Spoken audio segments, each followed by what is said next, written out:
Hi, I'm Alex, and this is Pucks and Paperbacks. It's been a while since I've updated you about my reading. I got into a reading slump in September.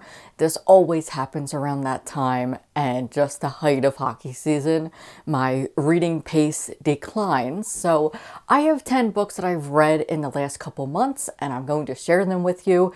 If you want to hear all of my thoughts on queer and trans books, feel free to hit subscribe, and if you enjoy this video, give it a thumbs up because it really helps out my channel. Let's get into the books. Starting off with September, I started the reading for my video where I read like Jess Mariano from Gilmore Girls. I'll have that video linked down below for you. My first read and my favorite book I read in this video was Slaughterhouse-Five by Kurt Vonnegut. I loved this so much, and it was such a shock because I'm not a big classic reader. Going into this book and this whole TBR, I thought my reading comprehension was going to affect the way I read this and make it a harder experience, but this one was so easy to read. It was so fun, and I really enjoyed it, and it makes me want to pick up more of his work. So this was a win. And then I read On the Road by Jack Kerouac, and I hated this so much. I read the audiobook and I was just so confused. There was a lot of slurs, it was really misogynistic, and the book just made me uncomfortable, and I'm still not sure what I was supposed to get out of this. The last book I read in September was How to Be Remy Cameron by Julian Winters. This was one of the picks for my Patreon book club that I host. It's a bi-monthly book club where we read queer books, and so I really enjoyed this. I like to pick backlist books so that everybody gets a chance to read the book, and this one was definitely outdated. It had a lot of HP references. One thing about Julian Winters is he loves to put pop culture references in his books, and I feel like this was just a theme back in the 2010s, and this just had so many HP references, but I really enjoyed the story. It was really different. That's what I love about Julian Winters, is he writes really different characters. This follows Remy Cameron, who is a young black boy, and he's an adoptee to a white family, and it is all about his coming of age and him just finding out who he is because he thinks being gay is his only identity.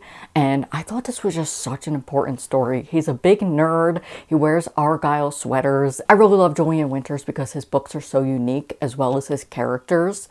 And I just felt so happy after I read this book because it is one that I know a lot of queer teens are going to be able to relate to and just feel safe and happy that they have this type of representation. As I already pointed out, there are several HP references, but the author does have a full list of content warnings that I will link down below. In October, I read 3 books, starting with Evilise Explains It All by Andrea Beatriz Arango. Andrea is one of my mutuals on Instagram, and I loved this book so much. It made me cry. Insert pictures here.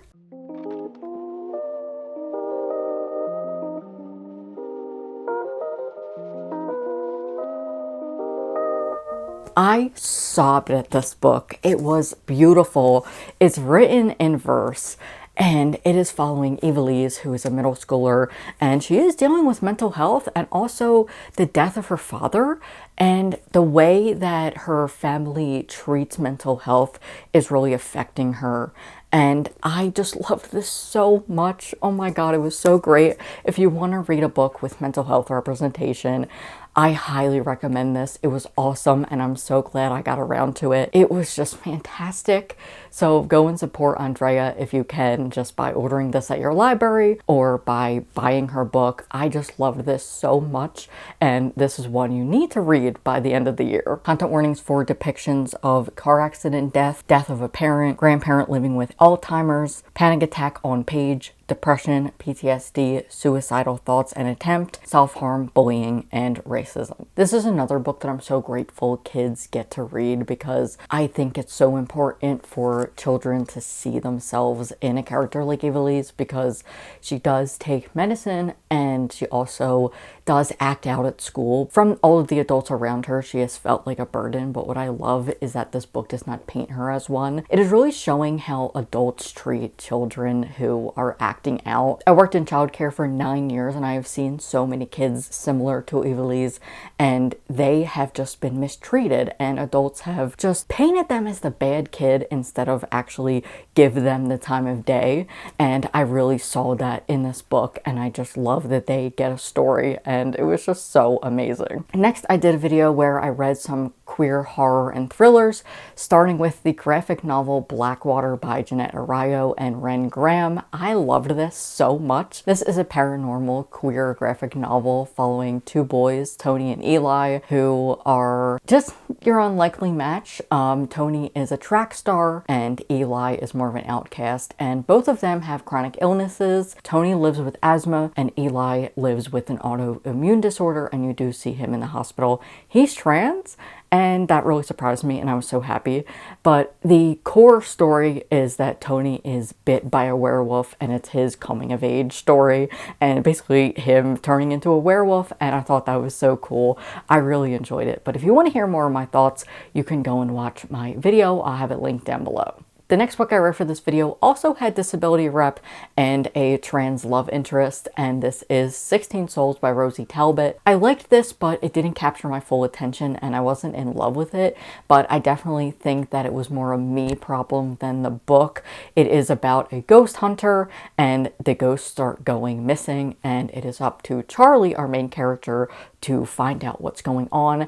And then he meets Sam, who is trans, and Sam also is a ghost hunter. They're called seers in this book, and basically they team together. It's a Grumpy Sunshine, kind of like an enemies to lovers situation, and I enjoyed it, but like I said, it didn't capture my full attention. I had some problems with it where I just feel like there could have been more depth, but it was a solid debut and I would recommend it. Definitely watch my video if you want to hear more of my thoughts, because I go way more into depth in that vlog.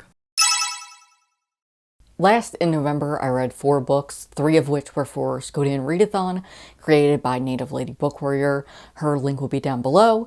I started off reading Free Agent by Robin Covington. This was a hockey novella, a part of an anthology, but I was able to just get the novella itself, and I fucking loved this. This was so good. If you want to read a hockey romance, I highly recommend this. Robin Covington is like my new favorite person now. She writes romance scenes so steamy. It was amazing. And this is following DC and Jamie, who are 2 NHL players. It's entirely fictional. They're on a fictional team. They've recently won the Stanley Cup, and it's their turn to bring it to their community, and they're sharing it with a bunch of queer youth. Both of them are openly out as gay, and DC has recently come out. As a big hockey fan, I really appreciated the conversations here, because we are talking about how important it is to come out, and I really liked it because both men just talk about how inspirational it was for their coming outs, and how one person coming out can lead to others feeling safe, especially in this sport. It's becoming more inclusive, but honestly, I don't think we're entirely there yet. But I really like that there are a lot of teams in the NHL who are making an effort. For instance, the team that I follow and I'm a fan of, the Philadelphia Flyers, they have a Pride initiative where there's 2 players who have started this, and they bring queer and trans families to the games and give them a Pride shirt with their names on the back, and they do a lot of good, and that just makes me so happy. Like, it's the bare minimum, but it makes me really happy that we are getting to a place where no hate is tolerated, and we're trying to create safe spaces in the league for players to actually come out. It happens more in the minor leagues. It has not yet to happen in the NHL, but I'm hoping that there will be a day that I see that happen. Anyway, this was really good. Robin Covington is awesome at writing sex scenes. She's a great romance writer, and I cannot wait to read more from her. For Skodian Readathon, this fulfilled the prompt unread Indigenous author, because this was my first time reading from Robin Covington, and queer/two-spirit rep. I also read the picture book Powwow Day by Tracy Sorrell and illustrations by Madeline Goodnight, and this was awesome. I have not stopped thinking about this. The illustrations were beautiful. This is about a girl who goes to a powwow with her family, but unfortunately, since she's injured, she can't actually participate, so she is a little sad. This is all about family, community, and how you can still participate even if you're not physically in the events. And I just love this so much, but the illustrations were honestly my favorite part. And since this was a children's picture book, this completed the prompt middle grade / children's. And last, for the prompt to read a graphic novel or comic, I read Rabbit Chase by Elizabeth LaPonce, illustrations by Casey Oster, and translations by Aaron Dokum. This is a modern Alice in Wonderland retelling. It's a middle grade graphic novel following an Anishinaabe non-binary character who is on a field trip with their school and they end up getting lost. And there's a lot of talk about taking land and colonization, but I really enjoyed this because it had a lot of like technology and I thought it was really cool. Honestly, like I don't really have too much more to say. I thought it was really good, but I did want to see some more characters. We don't get a Cheshire Cat character, and I'm not really sure why unless I missed it. But overall, I really enjoyed this and I do recommend it. I thought it was just so cool and different. I don't read Alice in Wonderland retellings a lot, so I was really glad that I finally got around to this. Minor content warnings for transphobia and misgendering and mentioning and allusions to colonization. The last book I read in November was our last Patreon book club pick of the year, The Dead in the Dark, and I loved this so much. This is The Dead in the Dark by Courtney Gold, and oh my god, I have been waiting for a book like this. I said this when I was talking about thrillers this year, like in my last couple vlogs where I read them, and I said I just need something to hook me, and I felt like everything was so boring, but this one was so fast-paced that I was so invested. I also read the audiobook and I thought it was fantastic. This was just so awesome. This has so much queer rep. There is a sapphic romance going on. We're following a gay couple who are also on a popular ghost hunting show, and there are just so many aspects of this book that you are not going to believe. Like, honestly, this took me by surprise. I loved it so much. There are so many twists and turns. There's a huge mystery at the forefront because kids keep going missing and dying, and nobody really knows what's going on, and they're really not investigating it at all, and it's super shady and spooky, and I loved this so much. If you're able to get your hands on the audiobook, I highly recommend it. And if you want to read a spooky mystery with some other paranormal elements, I highly recommend this. I loved it so much. As well as my patrons, we were really surprised, and I am so glad that I finally got around to this. It was fantastic. And those were all of the books that I've read in the last couple months. Let me know what you've read recently, or if you've read any of these books, let me know your thoughts.